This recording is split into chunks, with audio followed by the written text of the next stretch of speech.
You're in the middle of an intimate moment. The lights are low. The rhythm is familiar. This is a space you've shared for years, built on comfort and routine.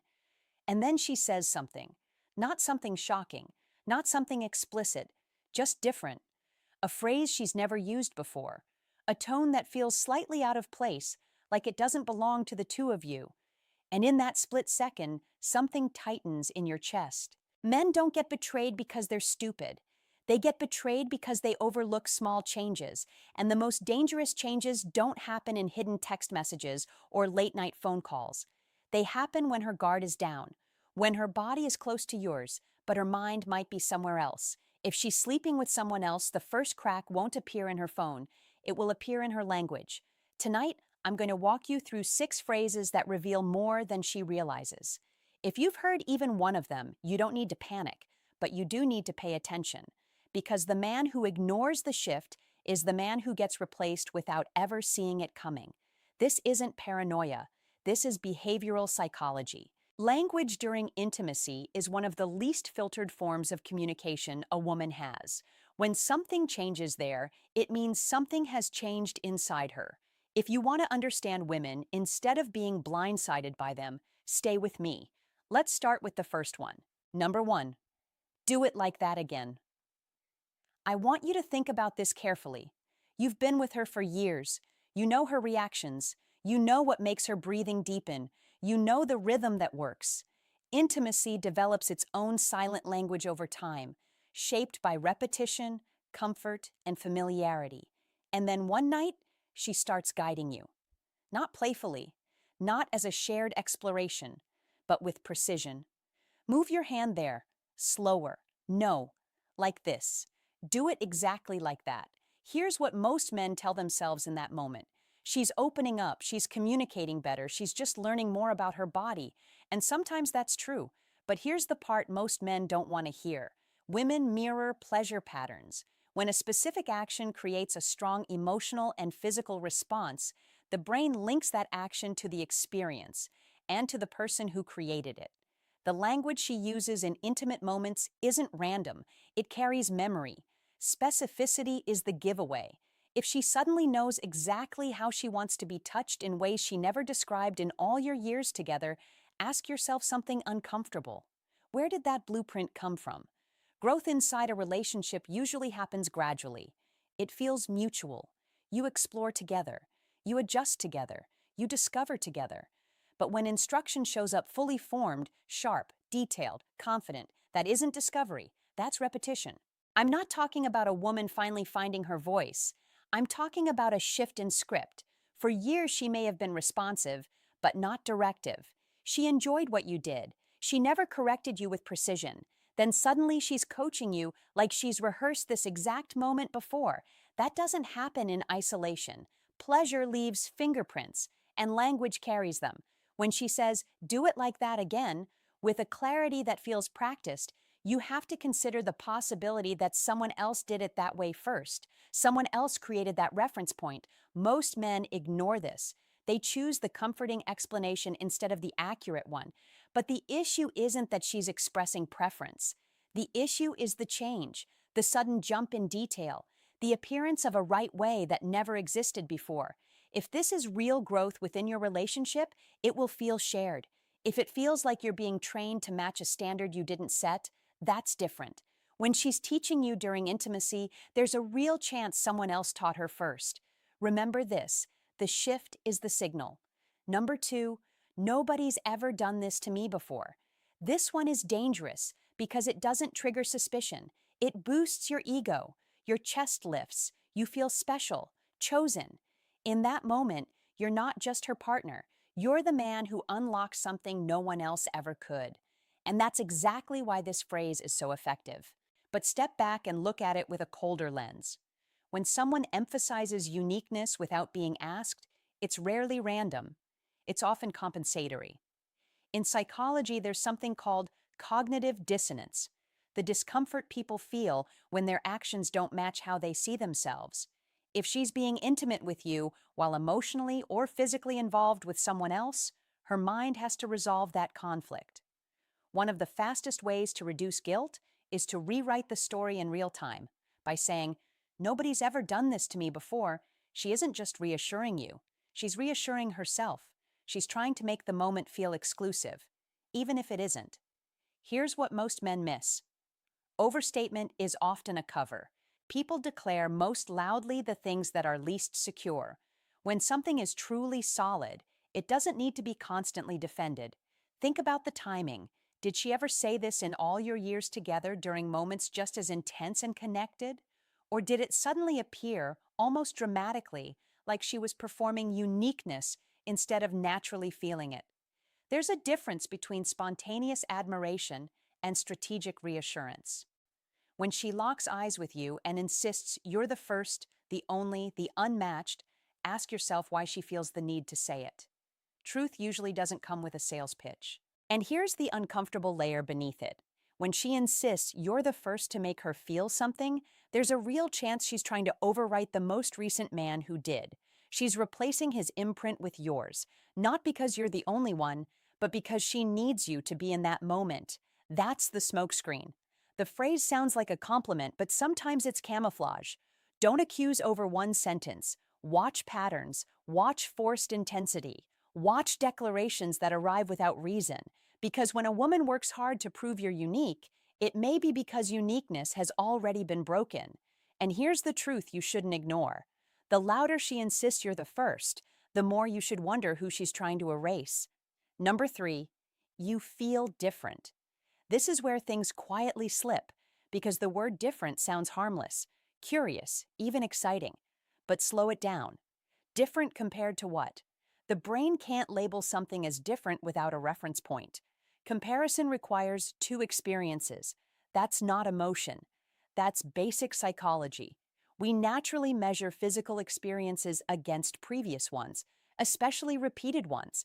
So when she says, "You feel different," and nothing about you has actually changed, that word didn't appear out of nowhere.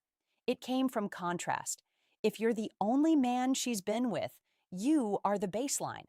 There is nothing to compare you to. Which means for something to suddenly feel different, there has to be another reference point in her mind, and usually a recent one. Most men immediately assume she means different from last time, different because of mood, different from earlier in the week. And sure, that's possible, but ask yourself something more specific. Did you actually change anything? Your rhythm, your energy, your approach? Or did you do exactly what you always do? And she's the one responding differently. When comparison language shows up naturally, it's often because the brain is actively measuring two experiences side by side. And here's the part that stings. If she's saying you feel different while she's with you, her mind is running somewhere else too. She isn't just feeling you, she's evaluating you. Sometimes you'll notice it right after she says it. A pause, a small adjustment, a micro correction. That's the moment where comparison becomes visible. And just like before, it isn't the word itself that matters. It's the shift. Comparison only exists when there's someone else in the picture. Number 4, this is where things become dangerous because now it's not just comparison, it's intrusion. When a woman is fully present with you emotionally, mentally, and physically, her mind doesn't drift into other intimate memories, especially in moments of vulnerability. So when she starts a sentence with, "This reminds me of," and then stops, something just cracked open. Reminds her of what? If she's thinking about a shared moment between the two of you, she'll finish the sentence naturally. The thought will flow. There will be clarity. But when the sentence trails off, when she pauses and redirects, that isn't forgetfulness. That's self-censorship. Dual intimacy creates mental crossover. When someone is maintaining two emotional or physical connections, the brain struggles to keep them separated, especially during heightened physical states. Psychologists call this a breakdown in compartmentalization. She tries to keep experiences in separate boxes. This man here, that man there. But intense emotion weakens the walls between those boxes, and sometimes the wrong memory slips into the wrong moment. Picture it. You're close. Her breathing changes. She leans in and says, "This reminds me of," then silence, a brief freeze, a recalibration. Never mind. That silence is louder than any confession, because what her brain almost pulled forward wasn't meant for you. Memory retrieval is automatic. When a physical sensation matches a past experience, the brain brings that memory up instantly, before logic steps in. That process isn't moral, it's neurological. If a certain touch, position, or rhythm mirrors something recent, the mind connects it immediately. And when she's juggling two intimate narratives, crossover becomes far more likely.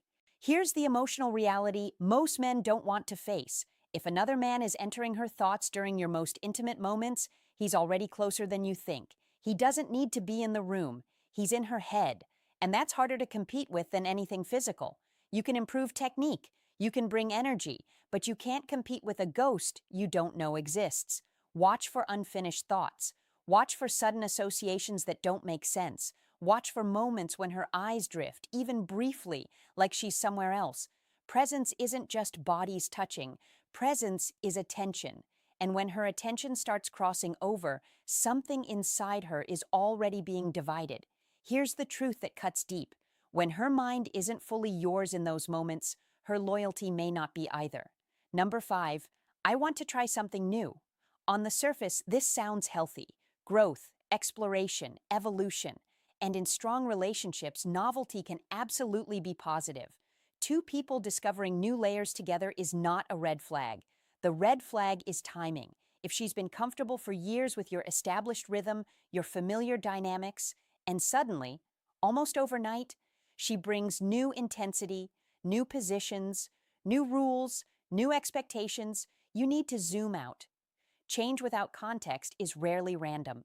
Healthy exploration grows naturally. It starts with conversation. Curiosity builds slowly. There's mutual excitement. But when novelty spikes sharply, especially alongside behavioral changes outside the bedroom, that's different. Ask yourself, is she suddenly protective of her phone? Did new lingerie appear that wasn't clearly for you? Is she obsessed with the gym with a quiet urgency, not just health? Have grooming habits shifted? Has emotional distance crept in? Each sign alone means nothing. Together, they form a pattern. Here's what many men don't understand about affairs. They introduce contrast, new energy, different dominance, different pacing, different emotional chemistry. That novelty triggers dopamine spikes. It feels electric because it's unfamiliar. And when a woman experiences that intensity, she doesn't always keep it separate. Sometimes she brings it home. Psychologically, this happens for a few reasons. Guilt reduction. Blending elements of the affair into the relationship makes it feel less like betrayal. Testing, seeing if you can recreate the same excitement, and simple bleed through. Once the body learns a new pleasure pattern, it doesn't forget easily. So when she says, I want to try something new, don't just hear curiosity. Ask why now, after years of familiarity. Why the sudden disruption? And notice what those new things revolve around. Do they feel mutual, or do they feel like they're recreating a specific experience she already knows? There's a huge difference between discovering together and importing. If it feels like you're being handed a script instead of writing one together, trust that instinct. Sometimes you're not exploring, you're rehearsing.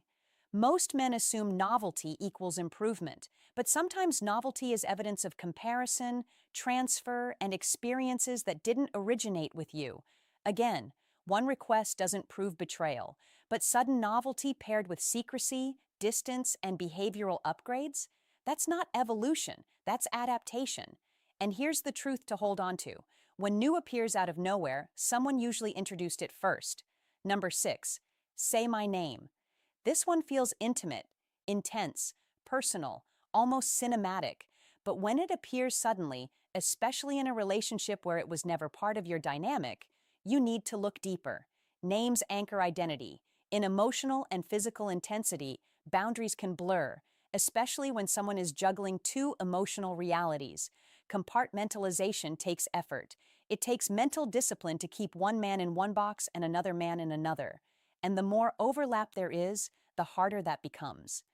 When she repeatedly says your name with unusual emphasis or insists you say hers, it isn't always passion. Sometimes it's grounding. Grounding pulls her back into the correct narrative. It reminds her where she is and who she's with. Think about it. If you've been together for years and names were never necessary before, why are they suddenly important now? Why the urgency? Why the repetition? One of the biggest fears in overlapping intimacy is the ultimate slip, saying the wrong name. That mistake ends everything instantly. So before it can happen, the mind sometimes overcompensates by repeating the correct name, by reinforcing identity out loud. That's psychological anchoring. She's building verbal guardrails because internal boundaries are weakening. Watch the tone. Does it feel natural or does it feel deliberate? Like she's working to stay present? Does it show up in specific positions, specific intensities, moments that resemble something else? Because the closer an experience feels to the affair dynamic, the stronger the need to re-anchor. Here's what most men miss. When a woman is fully loyal mentally and emotionally, presence is effortless, focus is natural. There's no need for reminders. But when part of her mind is somewhere else, grounding becomes necessary. And grounding often sounds like this: say my name. Sometimes it isn't desire, it's containment, containment of guilt, containment of confusion, containment of crossover. And here's the truth you can't ignore. When she has to verbally remind herself whose bed she's in, the lines have already blurred. Intimate language is one of the least guarded forms of communication. When defenses drop, truth leaks out in fragments, not full confessions, not dramatic reveals, just small shifts in words that expose where her mind really is. One sentence doesn't prove betrayal. One awkward phrase doesn't mean an affair. I'm not here to turn you paranoid, but patterns never lie. When specificity appears suddenly, when uniqueness is overemphasized, when comparison slips in, when memories intrude, when novelty spikes with secrecy, when names become anchors instead of passion. That isn't random. That's internal movement. And here's the mistake most men make. They hunt for proof in phones, schedules, excuses. But the earliest crack never shows up there. It shows up in language. You don't need to control. You don't need to interrogate. You need to observe. Because relationships aren't lost overnight. They're lost when small shifts are ignored for months until the shift becomes a replacement. And understand this clearly. Power in relationships doesn't come from dominance. It comes from awareness. When you can read patterns calmly, you don't get blindsided. You don't beg. You don't chase ghosts. You decide. If this put words to instincts you've felt before, stay sharp and stay aware. Share this with a man who trusts words too easily, because the man who understands the shift is never the man who gets replaced without warning.